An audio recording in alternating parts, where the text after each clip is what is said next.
natin ha. Wala ka naman sakit sa puso, di ba?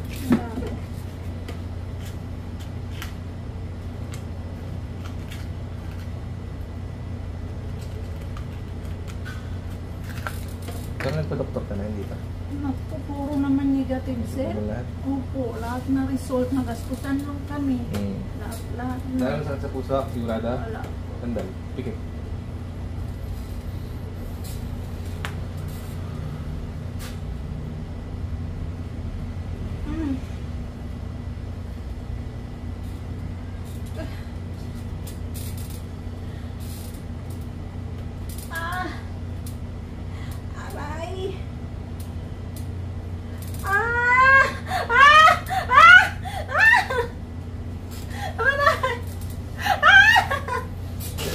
Dalawa, pwede? Pwede tayo mag-usap? Pwede pa tayo mag-usap dalawa? Pwede pa tayo mag-usap dalawa? Sugot! Sugot! Pwede ba? Pwede? Pwede tayo mag-usap dalawa? Sagot! Pwede? Pwede tayo mag-usap dalawa?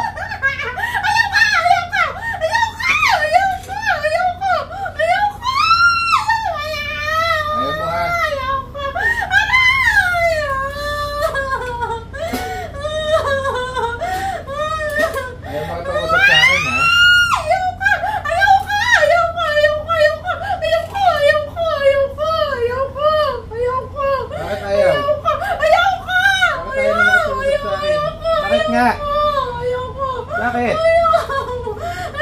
Bakit ayaw makipag-usap sa akin? Bakit? Bakit nga ayaw? Bakit? Bakit nga? Ayaw ko nga! Ayaw ko! Ito lang kita kung bakit? Ayaw ko nga! Bakit nga ayaw mo?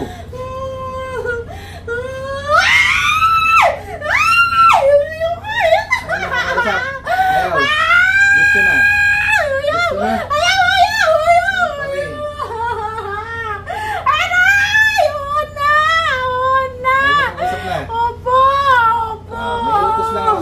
Tanggalan nilagay sa katawan nito. Pagpagin mo, dali! Galaw! Dali! Tanggalin! Bilis, bilis, bilis, galaw! Dalihan mo! Dalihan mo! Kilos! Bilisan mo ang kilos! Bilisan mo! Bilisan mo! Bilisan mo! Tanggalin mo! Tanggalin mo! Dali! Tanggalin dali! Bilisan mo! Bilisan mo! Bilisan mo! Dali! Gagaling ito ngayon. Gagaling ito. Gagaling ito ngayon. Sagot. Gagaling ito ngayon. Sagot. Gagaling ito ngayon. Sagot. Sagot. Gagaling ito ngayon. Gagaling ito ngayon. Gagaling ito ngayon. Sagot. Gagaling ito ngayon. Sagot. Sagot. Gagaling ito ngayon. Gagaling ito ngayon. Aray ko, hindi ko na kaya. Gagaling nga ito ngayon. Ako na mag-ipisisyon. Bye-bye.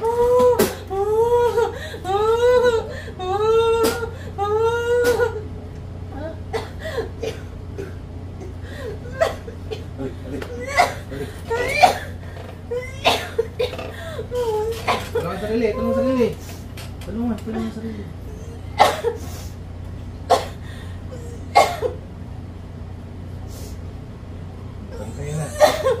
Ano sabi ng doktor sa'yo kahit negative ka? So? Ano sabi ng doktor sa'yo kahit negative ka? Ano sabi nila? Ano daw po? Ayaw. Stress bang? May kasama na rin daw itong anxiety, gano'n? Sabi? Ano ba kinaka-stress mo ba? Yung nasakit sa'yo? Opo. Kasi araw-araw po sir eh. Tapos nasusuka ako lagi. Kung babanggitin yung pangalan ng mga gamat, anong nangyari? Ano pang ginawa talaga sa'yo doon? Pagdating, anong ginawa mo doon? Paano pang gagamot ang ginawa sa'yo? Ano lang yun, wala naman tawas-tawas. Mababanggit na? Mababanggit ang pangalan? Taka-video. Oo, sige po. Wala naman po sir, tawas-tawas doon. Hindi kayo lang sa akin, tatawasin muna, anoin muna. Wala po. Basta pag pinaupo ka, tanongin ka lang kung ano yun. Pero pang ilang albularyo na ba ako? Pangalawa po kayo. Doon ang una sa kanya. Opo. Siguro, Hindi ko pa naman po kayo rin nakakano kasi. Tanggal ko na, ulam. Ang problema natin matagal na ito. Lutra po, alos mag-isang taon na po. Ilang isang taon yan. Isang taon lang lumala. Oo. Pero yun, ilagpas na siguro 2-3 years na. 2-3 years. Diyos ko po, tagal na. Isa lang yun ang hirap ng pagkatulog lang. Nangayayat ka Payat ako ko na nga kasi eh. sobrang payat ko na. Kaya nag-alala pati. Hindi kasi nagpapagamot sa albularyo. Inuna po Puro namin yung doktor. doktor eh, kasi Una, doktor, malabo yung tapos resulta. wala, Isip puro negative. Kasi wala silang may bigay na nag-albularyo na lang kami, pumunta kami nga doon. Ito may babae kanina sinundan mo. Opo. Dinala sa akin ng pasyente na yun, parang mamamatay na. Sabi ko kasi sa kanila, ang problema natin, yung pang-albularyo, pinipilit nila sa doktor. Sabi mo, ang tiyan nun ay malaki, matigas na parang puputok. Pero wala talagang diagnosis sa doktor. Buti na lang, dinala nila sa akin. Pero pagdating dito sa akin, parang ano talaga siya, parang ano na, alam mo yung parang konting isang bulate na lang dito. Awa ng Diyos, magaling na. Yung kanina sinundan mo ba eh? Ano nga, narinig ko man. Okay na. Bili po kami sir ng ano, pang-ultra. Kasi ito.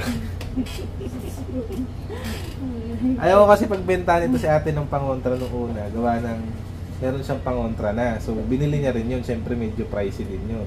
Kung sa ating mahihirap. Kaya sabi ko kay ate, huwag ka muna magkuha ng pangontra sa akin. Tingnan muna natin kung gagana yung pangontrang nasa iyo. Kasi nga, para maiwasan natin ang gastos. Kasi, napaka-albularyo ka ng panibago, another gastos. Pag-lipat mo na naman albularyo, panibagong gastos naman. Ito man yung gano'n. Kaso nga lang, nagamot ko na ito si ate, pinaklasan ko lang ito nung una, kung okay naman siya. Kaso nga lang, hindi talaga tumalabang pangontra na. Dito saka natin palitan. Diyan naman masakpan yan, ma'am. Yun na, ang maluwi kita eh.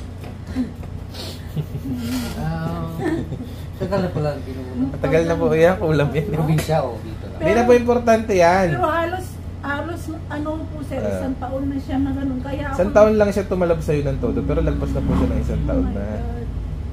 Okay, ganito. Kaya Hindi pala importante. nasubra ako sa kapangayayat. Hindi importante kung sino ang gumawa, taga sa ano naman dahilan niya. Kasi kahit sabihin nating 30 ang kumulam sa'yo, kung hindi ka naman tinatabla ng kulam, di wala rin kwenta sa kulam nila. Ang habulin natin kung paano hindi ka tatablan. So, pwede ka magpangontra. Pangalawa, palakasin mo yung faith mo kay God para dalawa yung line of defense natin. Para in case na mabad mo ang pangontra, hindi ka basta-basta tatablan. Pag nabuo mo na yung dalawa na yan, mataas na ang chance na hindi ka makulam. Basta iiwas lagi sa kasalanan. Maliwanag.